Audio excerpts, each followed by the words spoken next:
Van के siren की चीखती आवाज से वो पूरा क्षेत्र गूंज उठा। पुलिस वैन रुकी और उनमें से धड़ाधड़ आते हुए कुछ सशस्त्र जवान उतरे। उस इलाके का थाना इंचार्ज वहां की घटना स्थल का मुआयना कर रहा था। तभी वहां वरिष्ठ पुलिस अधिकारी और शहर का मेयर भी आ पहुंचा। ये सब क्या है इंस्पेक्टर अर्जुन? किसी ने बड़े पैमाने पर हिंसक कारनामा कर दिखाया है। सड़क पर पड़ी लाशों की बड़ी बुरी दशा थी। उन सबके गुर्दे और कलेजे गायब थे। मगर ये कारनामा किसका है ये जानना हमारे लिए जरूरी है। मैं भी आप ही की तरह किसी जिम्मेदार शहरी के इत्तला करने पर ही यहाँ पहुँचा हूँ। मेरे पास कोई जादू की छड़ी नहीं है जिससे पता लगा सकूं कि ये निर्मम हत्यारा या नरभक्षी हत्यारा कौन है। वरिष्ठ पुलिस अधिकारी चौंकते हुए बोला, नरभक्षी? Yes sir, नरभक्षी। आप देख ही रहे हैं कि हर लाश का एक एक अंग गायब है। अगर कोई उस अंग को काटता तो धारदार हथियार के वार का निशान लाश पर जरूर होता, जबकि कटे अंग के स्थान पर किसी भी तरह के धारदार हथियार के निशान नहीं है, बल्कि देखने से लगता है कि किसी ने बड़ी बेदर्दी से उस अंग को नोच लिया है। दूसरी बात, लाश के गायब अंग दूर दूर तक हमें नहीं मिले। लेकिन क्या इंस्पेक्टर अर्जुन? इंस्पेक्टर अर्जुन कांपते हुए बोला, कटे अंगों के अवशिष्ट पदार्थ जैसे नाखून, बाल, सख्त और मोटी हड्डियां हमें एक गड्ढे से मिली हैं। क्या? ये तुम क्या कह रहे हो? मैं सच कह रहा हूं सर। मैंने घटना स्थल का बारीकी से मुआयना किया है। मुझे यहाँ कहीं भी किसी जानवर के पांव के निशान नहीं मिले हैं। बारिश होने के कारण सड़क के किनारे की मिट्टी बहुत नम है और ऐसे में यदि ये सब किसी आदमखोर जानवर का शिकार होते तो अवश्य ही यहाँ उनके पंजों के निशान मिलते, मगर ऐसा कुछ भी नहीं मिला मुझे। हाँ, मगर एक अजीब सा निशान जरूर मिला है। कैसा निशान? आइए मैं दिखाता हूँ। रात का समय, एक सुंदर युवती खड़ी हुई आने जाने वाले वाहनों को देख रही थी। तभी उसकी नजर दूर से आती लाल रंग की वैन पर पड़ी। उसे देखते ही उसकी आंखों में ऐसी चमक उभरी जैसे अंधेरे में खड़ी बिल्ली की आंखें चमकती है। वैन में 3 मनचले राहुल, एंडी और कुशल बैठे थे। इतनी रात के ये लड़की इस वीराने में क्या कर रही है? सही बोल रहे हो सकता है इस लड़की की गाड़ी रास्ते में खराब हो गई हो। अरे सीधे सीधे ये क्यों नहीं कहते कि तुम लिफ्ट देना चाहते हो? तुम बताओ, क्या हमें लिफ्ट देनी चाहिए या नहीं देनी चाहिए? बिल्कुल देनी चाहिए। रात का समय है और ऐसे में एक लड़की मुसीबत में है और मुसीबत के समय हमें इस लड़की की मदद करनी चाहिए। इतना बोलकर राहुल वैन चालक से बोला, सुनो, ये बेचारी लड़की लिफ्ट के इंतजार में खड़ी लगती है, शायद वैन रोककर चलना। ठीक है साहब। वैन चालक ने लड़की के करीब पहुंचते ही वैन रोक दी। राहुल ने विंडो से सिर बाहर निकालकर बेहद शालीनता से पूछा, yes madam, what can I do for you? क्या आप मुझे माल रोड से पहले पड़ने वाली मोड़ तक लिफ्ट दे सकते हैं? मगर वो मोड़ तो सुहाग नगर की तरफ जाता है। मुझे वहीं जाना है। संयोग की बात है कि हमें भी वहीं जाना है। मोड़ क्या, हम आपको सीधे सुहाग नगर ही ले चलते हैं। आइए बैठिए। राहुल ने पिछली सीट पर बैठे 2 दोस्तों की तरफ देखा। एक ने साइड डोर खोल लड़की के बैठने के लिए जगह छोड़ दी। वैन चल पड़ी। कुछ देर बाद पिछली सीट पर बैठा युवक एंडी बोला, यार ये बदबू कैसी है? सही कह रहे हो, ऐसा लग रहा है जैसे कहीं मुर्दा जल रहा हो और मांस सड़ रहा हो। जैसे ही कुशल की नजर अपने सामने लगे ब्लू मिरर पर पड़ी तो उसके हलक से चीख निकल पड़ी। राहुल और एंडी की नजर लड़की पर पड़ी तो वो भी चीख पड़े। वैन चालक वैन पर कंट्रोल नहीं कर सका और उसकी वैन दाईं ओर के खेत में जा घुसी। ये कौन है यार? वो लड़की कहाँ गई? बेवकूफ, तुम अभी तक समझे नहीं? ये चुड़ैल ही वो लड़की है। हम लोगों ने एक डायन को लिफ्ट दी है और अपनी मौत को बुलावा दे दिया है। राहुल दरवाजा खोलने लगा, मगर दरवाजे जैसे अटक गए थे।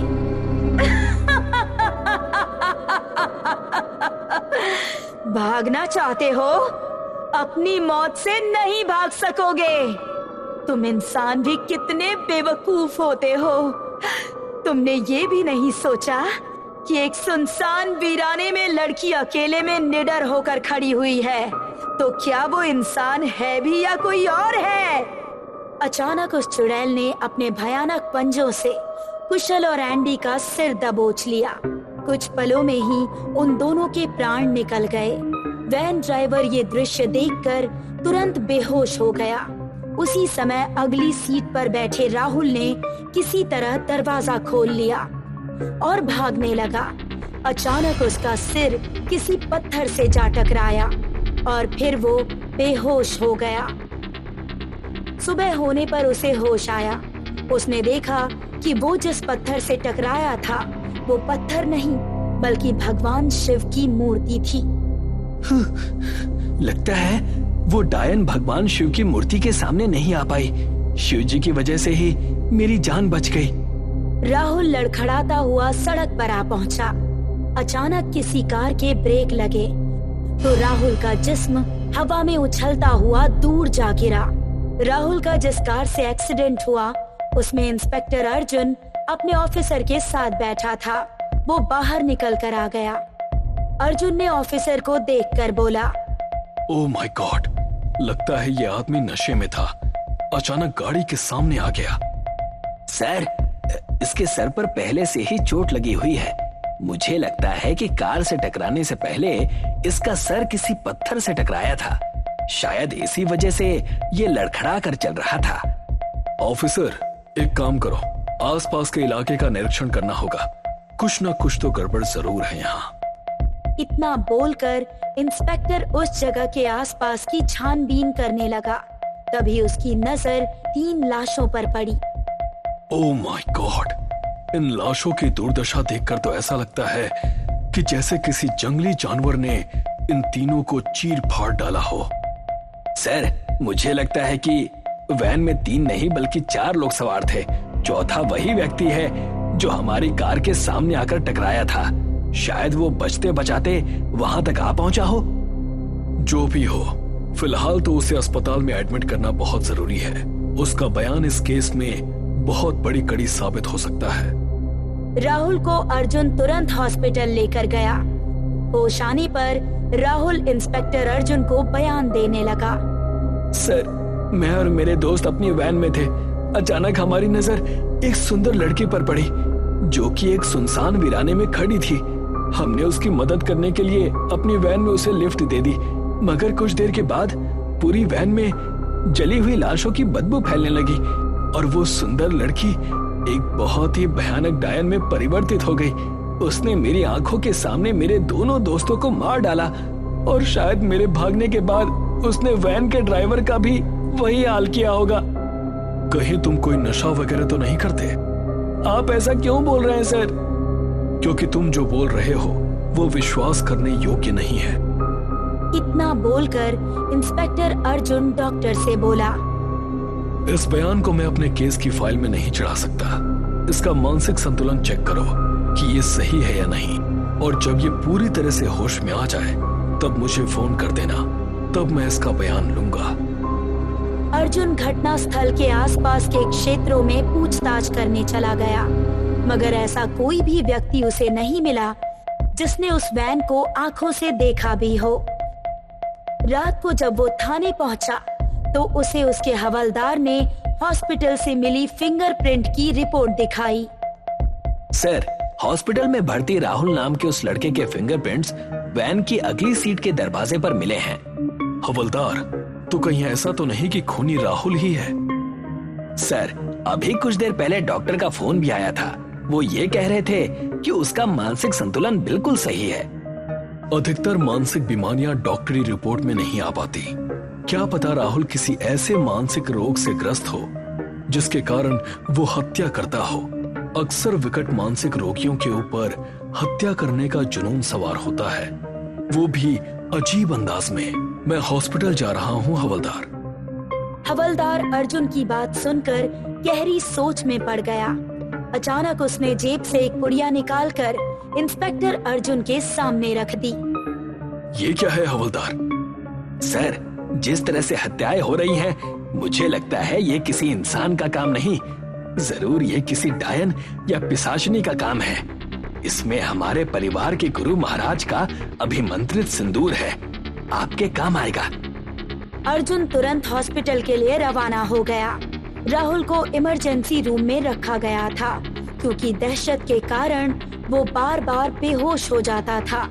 राहुल इस समय अपने वार्ड में अकेला था और होश में था। उसे खून भी चढ़ाया जा रहा था। रात के करीब 12 बजे अचानक उसे अपनी बाहों में तेज दर्द महसूस हुआ तो उसके सामने वही वैन वाली चुड़ैल निडल के पाइप के सहारे बोतल का खून पीते हुए बोली, तूने क्या सोचा था? मेरे पंजों से निकलकर तू बच जाएगा? मैं हाथ आए शिकार को कभी नहीं छोड़ती, तुझे भी नहीं छोड़ूंगी। रूम के दरवाजे पर खड़ा इंस्पेक्टर अर्जुन हैरत में और डर से फटी आंखों से इस दृश्य को देख रहा था। इंस्पेक्टर को देखते ही चुड़ैल घुर्राई, पहले तुझे ही मजा चखाना पड़ेगा। कौन हो तुम? अकाली चुड़ैल, जिस अबला नारी की बुरी नियत से हत्या की जाती है और वो अकाल मौत के मुंह में समा जाती है तो वो अकाली चुड़ैल या डायन ही बनती है। इसका मतलब हाईवे पर जो रहस्यमयी तरह से हत्याएं हो रही हैं, वो तुम कर रही हो?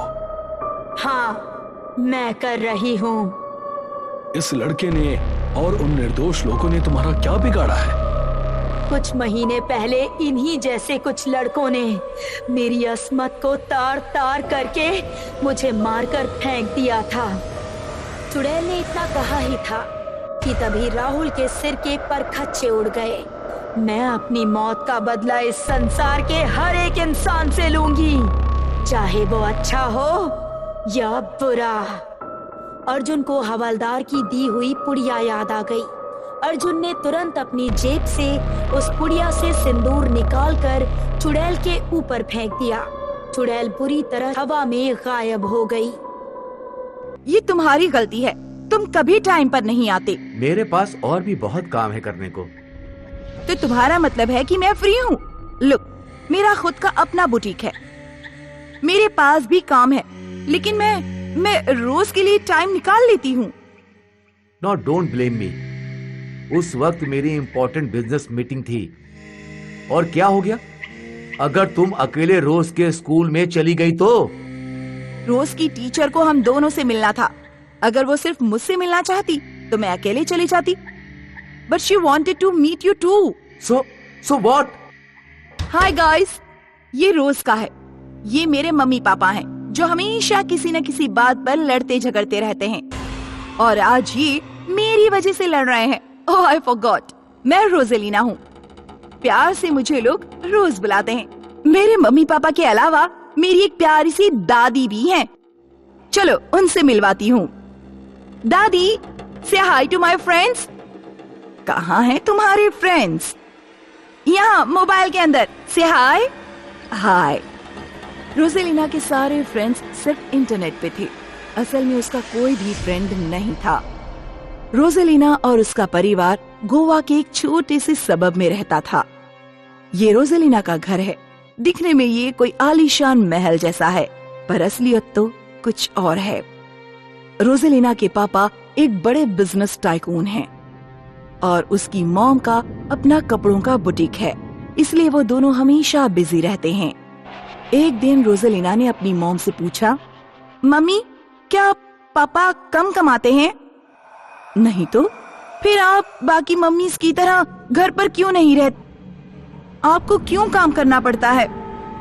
मैं काम अपने इंटरेस्ट से करती हूँ रोज। मुझे कपड़े के डिजाइन करना पसंद है, ये मेरा पैशन है।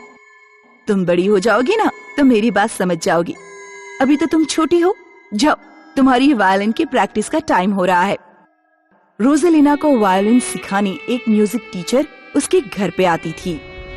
वो वायलिन प्ले करती थी और रोजेलिना उसे कॉपी करती थी। वेरी गुड रोज, तुम अच्छा कर रही हो।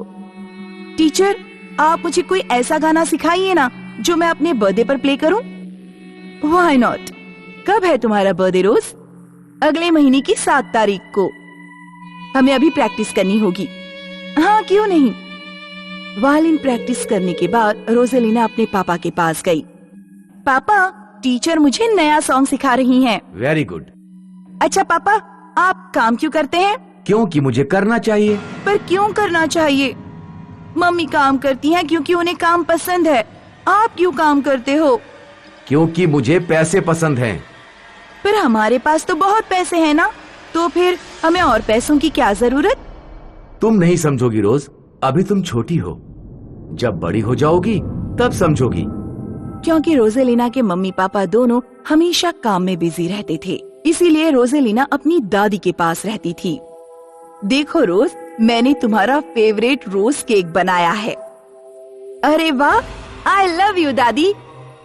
रोज अपनी दादी के पास बहुत खुश रहती थी, लेकिन जैसे ही उसे चीखने चिल्लाने की आवाज सुनाई देती वो डर जाती। डरो मत रोज, इट्स नथिंग। दादी, ये मम्मी पापा रोज क्यों झगड़ते हैं? पता नहीं बेटा, but I know Jesus will fill their heart with love. तुम जीसस को प्रे करो। जब भी रोजेलिना अपनी दादी के साथ चर्च जाती, प्लीज जीसस, मेरे मम्मी पापा को नॉर्मल बना दो। वो हमेशा किस बात पे झगड़ते हैं समझ में नहीं आता। Please Jesus, you are my friend ना, प्लीज। रोजेलिना के सारे प्रेयर्स उसके मम्मी डैडी के लिए ही होते। हेलो रोज, तुम जल्दी ही 13 इयर्स की होने वाली हो। बताओ तुम्हें क्या गिफ्ट चाहिए? मेरी डॉल के लिए उसके साइज की डॉल कैसे रहेगी? मुझे डॉल नहीं चाहिए। फिर क्या चाहिए? जो मैं मांगूंगी वो आप लोग मुझे दोगे? हाँ, व्हाई नॉट। मम्मी पापा, मुझे अपने बर्थडे पर अब आप लोगों का टाइम चाहिए। मेरे बर्थडे का पूरा दिन आप मेरे साथ स्पेंड करेंगे। कोई काम नहीं करेगा और झगड़ा भी नहीं। रोजेलिना के मम्मी पापा ने एक दूसरे की ओर देखा। बस इतना? Any time my love. नहीं, आप प्रॉमिस करो। प्रॉमिस। प्रॉमिस। रोजेलिना ये सुनकर बहुत खुश थी।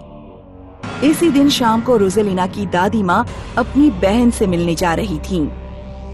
रोज, तुम अपना ख्याल रखना।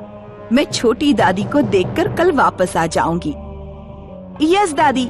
और रोजेलिना की दादी माँ चली गईं। रात हुई और रोजेलिना अपने बिस्तर पर सो रही थी। अचानक उसे चिल्लाने की आवाजें सुनाई देने लगीं। वो डर गई। रोजेलिना अपने मम्मी पापा के दरवाजे के बाहर पहुंची। ये तुम्हारी मिस्टेक है। नहीं, ये तुम्हारी मिस्टेक है। तुमने मुझे पहले क्यों नहीं बताया कि जेनी तुम्हारी एक्स है? वो कॉलेज की बात थी।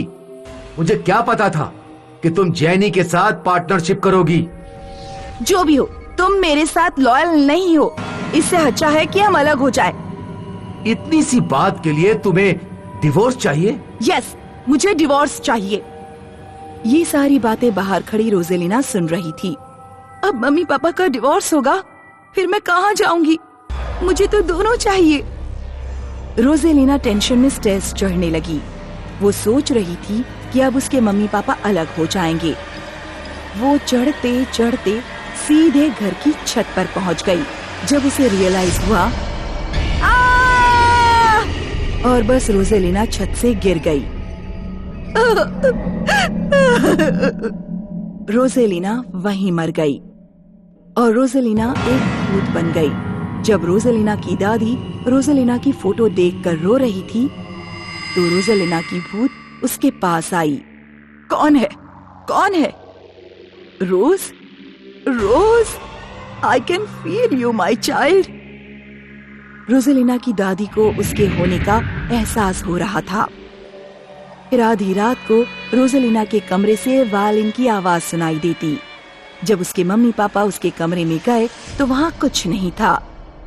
आई एम टेलिंग यू, ये वही धुन है जो रोज बजाया करती थी। पर रोज मर चुकी है। नहीं, वो यहीं कहीं है। फिर कुछ दिनों बाद रोजेलिना के मम्मी डैडी फिर किसी बात पर झगड़ पड़े। मैं सिर्फ रोज की वजह से यहाँ थी, अब वो भी नहीं रही तो मैं तुम्हें डिवोर्स दे रही हूँ। तुम क्या मुझे डिवोर्स दोगी? मैं खुद ही तुमको डिवोर्स दूंगा। रोसेलिना की भूत ये सब सुन रही थी। उसे बहुत गुस्सा आ रहा था और फिर सारे घर की लाइट्स बंद चालू होने लगी। हवा जोर जोर से चलने लगी। सारी खिड़की दरवाजे पटकने लगे। What's happening? शायद कोई तूफान आने वाला है। Close the door. जब रोसेलिना की मम्मी दूर बंद कमरे में पहुंची तो रोसेलिना की भूत ने घर का सारा सामान बिखेरना शुरू कर दिया। कुर्सी हवा में उड़ते हुए शीशे से लड़ गई। और फिर सारे बल्ब एक साथ फूट गए। रोसेलिना के मम्मी पापा दोनों डरे हुए थे। कुछ समय बाद सब कुछ शांत हो गया और रोसेलिना की मम्मी रोने लगी। रोसेलिना का भूत वहाँ से चला गया। अगले दिन रोसेलिना के पापा ने चर्च के फादर को घर बुलाया और उन्हें कल रात जो कुछ भी हुआ था सब बताया। क्या मैं रोसेलिना का रूम देख सकता हूँ? श्योर फादर, इस तरफ। फादर ने रोसेलिना का कमरा देखा।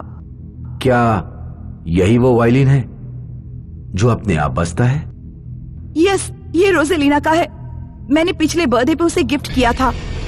फादर ने उस वायलिन को हाथ में लिया और अपनी आंखें बंद कर लीं।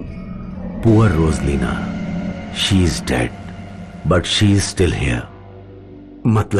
मतलब रोसेलिना का भूत अब भी यही है। व्हाट? तो कल हमें नुकसान पहुंचाने वाला वही भूत था? नुकसान नहीं my child, she loves you both. कल ये सब होने से पहले क्या हुआ था? हम दोनों झगड़ रहे थे। वही तो, रोसेलिना को तुम दोनों का झगड़ा पसंद नहीं।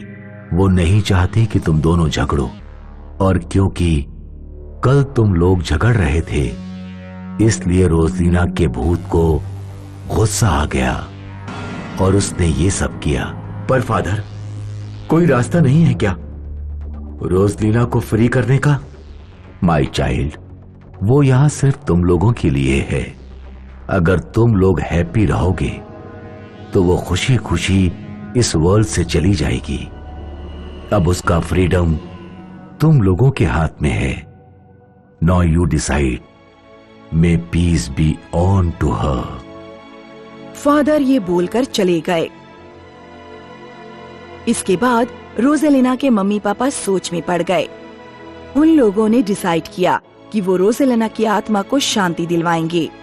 अब से रोज रोसेलिना के मम्मी पापा एक साथ उसकी कब्र पर जाते थे।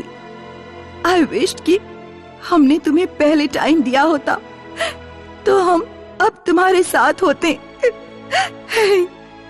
रोसेलिना के पापा ने उसकी मम्मी को संभाला। ये देखकर रोसेलिना का भूत बहुत खुश था और वो खुशी खुशी इस दुनिया से चली गई।